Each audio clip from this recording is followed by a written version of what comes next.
Muito bem, boa tarde. Eu vou compartilhar um texto do Felipe Miranda que eu achei muito bom. Então a gente vai tratar aqui, ele batido o texto dele como Take a Walk on the Outside. Nós somos a Alien Sociedade Médica e esse é um report extra, né? Estou pegando a segunda-feira hoje para passar alguns reportes, algumas ideias para vocês. Perguntas que, em geral, quem vai adentrar no mercado da Bolsa de Valores costuma fazer. Mas tem cobertura do Fundo Garantidor de Crédito? Você não sabe o que é Fundo Garantidor de Crédito? Temos uma aula sobre isso, você pede, eu te dou o link. A corretagem é de graça? Vão me cobrar alguma taxa? Também uma pergunta comum. Confesso, ouço as perguntas acima com mais frequência do que gostaria. Eu posso entendê-las, sua essência e sua motivação. Realmente posso. Mas a verdade é que não gosto muito delas. Elas parecem algo do bem em favor do investidor, enquanto escondem certas sutilezas. Sabe aquela pergunta aparentemente sofisticada que, ao contrário, é bastante superficial? Como a personagem de Jesse Eisenberg em Para Roma com Amor, que decora frases de autores famosos para parecer erudito, sem conhecê-los minimamente. Soa profundo no primeiro momento, mas não resiste a uma análise cuidadosa.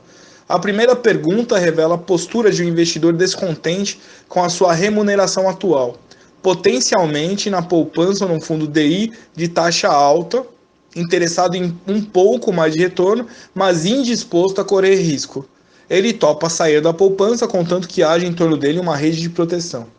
Nietzsche dizia que a razão era uma grande emoção, o desejo de controle. Leonardo da Vinci pintava com a técnica do esfumato, sem demarcar demais os contornos fronteiriços do retratado.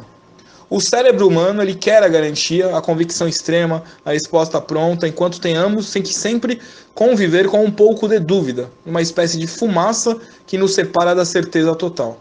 Como em Mona Lisa, sempre enxergaremos a realidade por meio de um véu, sem que possamos tocá-la direta e concretamente.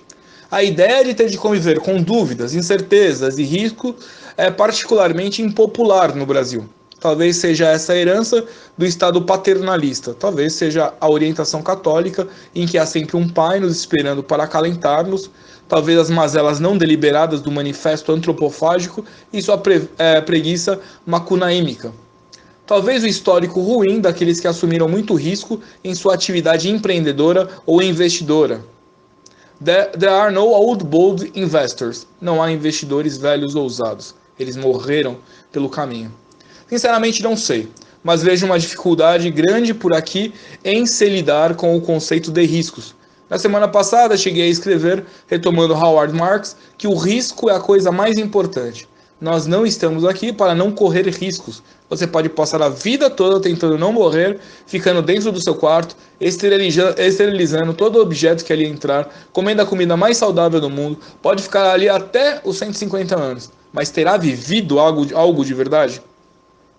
Se o risco é a coisa mais importante, quais seriam os principais fatores que poderíamos mapear como fonte de incerteza para o segundo semestre? O primeiro deles talvez seja o mais óbvio, ainda é o coronavírus. Se essa é a extensão da primeira onda ou o início da segunda, sinceramente não importa tanto. O fato é que ela, a primeira ou a segunda, tanto faz, poderia abortar o processo de recuperação das economias.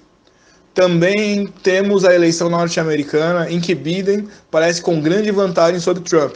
Sim, não acredito, ninguém acredita em pesquisa, nem deve acreditar em pesquisa, está muito longe. E me lembro também da posição de Hillary, quem acompanhou viu que a Hillary ela ganharia em qualquer posição. Mas é o que é até aqui. Biden não é tão radical quanto Warren ou Bernie, isso é verdade. Porém, poderia reverter a reforma fiscal de Trump e impactar o lucro do S&P em cerca de 20 dólares. Além disso, talvez impusesse uma regulação antitrust mais forte. A relação entre Estados Unidos e China também não é das melhores. O protecionismo implica rearranjo das cadeias de suprimentos globais, retrocesso da globalização e perda de margem. Ray Dalio tem falado em uma década perdida para as ações por conta da piora na globalização. Ainda lá fora, os valuations não são propriamente uma barganha. O lucro projetado pelo S&P ronda 170 dólares para 2021, ou seja, estaremos falando de 18,5 vezes o preço sobre o lucro para 2021. Para terminar, Temos ainda a experiência monetária que ninguém sabe muito bem quais serão as consequências. Enormes déficits públicos, empresas zumbis que foram salvas pelo Fed e agora devem contribuir negativamente para a produtividade norte-americana. Por aqui, Brasil, já entramos na crise meio combalidos, ainda nos recuperamos da época da destruição da nova matriz econômica. Temos uma herança fiscal complicada e a cada semana desviamos de uma crise política potencial. O que fazer diante de tantos fatores de risco? Vamos nos paralisar, esperando uma garantia do Fundo Garantidor de Crédito, o FGC? Obviamente não dá. Precisaremos conviver com os riscos, como aliás fazemos na nossa vida cotidiana. Enfrentamos um trânsito caótico, ou enfrentávamos pelo menos, porque agora não tem mais ninguém na rua. Pedimos um aumento para o chefe, começamos o negócio, enviamos um e-mail agressivo para o fornecedor, damos um castigo para o filho sem saber direito de sua reação. Riscos. O mercado de capitais brasileiro, felizmente, tem se sofisticado muito. É importante que o investidor também se sofistique, sem permitir-se um discurso de vitimização, estando disposto a correr riscos, os certos e com comedimento, carteiras diversificadas e calibradas ao seu perfil, e a pagar por produtos que lhe geram bons retornos. Ele terá que perceber que o ato de investidor obedece a um triângulo, sendo que a primeira aponta o retorno potencial, a segunda o risco e a terceira a liquidez. Ele vai precisar escolher em qual lugar do triângulo ele vai parar. Qualquer ponto pode ser adequado, mas ter as três coisas ao mesmo tempo compõe ou constitui um dos trilemas impossíveis da economia. Você nunca vai ter retorno, segurança de risco e liquidez. Você vai ter que escolher uma posição do que você quer.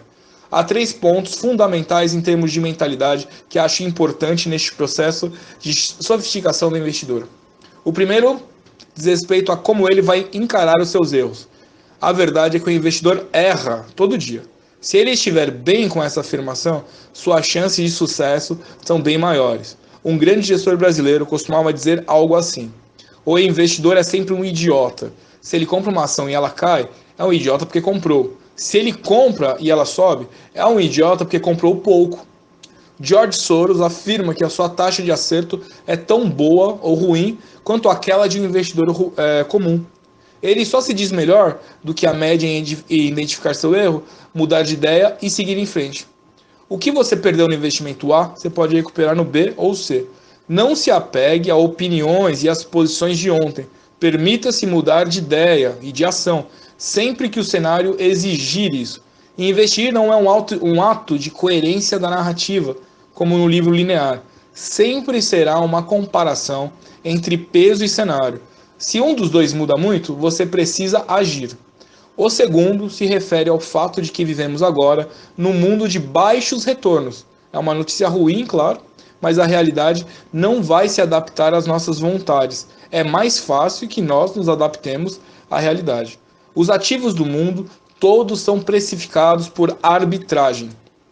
O que isso quer dizer?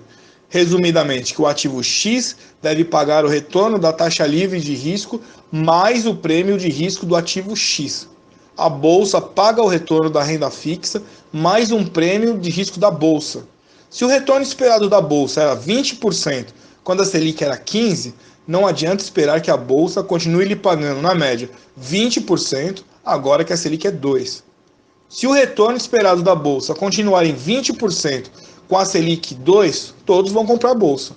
Os preços das ações sobem e o retorno esperado cai, com os mercados entrando em equilíbrio. Caso contrário, haverá espaço para arbitragem. Os mercados são eficientes e se ajustam também entre várias classes. Por fim, o investidor precisa topar pagar. Na verdade, ele já está pagando, apenas não percebe. Quando ele tem corretagem zerada para comprar um mini contrato, toma uma pequena taxa de 5% na alavancagem, o que é muito pior. Quanto ele não paga pelas operações home broker, o home broker, é costume, cai no momento que ele mais precisava negociar as ações. Não é uma coincidência, os dias de maior volatilidade elevam os volumes transacionados e consomem mais banda, quando todos querem comprar ou vender ao mesmo tempo. Quando ele usa uma assessoria de graça, entre aspas, paga via rebates e taxa de distribuição. Em alguns fundos internacionais, o distribuidor está ganhando mais do que o gestor, o que é uma aberração completa, né? Em meio a tantos riscos, a tantos custos subreptícios e uma simetria de informação desfavorável ao investidor, a resposta talvez esteja no swing de Marvin Gaye. We've got to find a way. Nós precisamos encontrar um jeito. Ou talvez Lou Reed seja mais apropriado, que é Take a Walk on the Wild Side. Depois da porrada com Kossan, né, estamos preparando novidades para adicionar um pouco mais de risco às carteiras. Agradeço, nós somos a Allianz Sociedade Médica, esse foi um reporte extra, eu vou passar para o Instagram também. Se você não conhece o nosso trabalho, nós somos uma sociedade composta por médicos que tem a preocupação de fazer o seu dinheiro render mais. Então, nós nos juntamos numa sociedade e fazemos estudos no mercado financeiro, onde de 2019 a 2020 alcançamos já 80% de lucro. Quero participar, quero conhecer.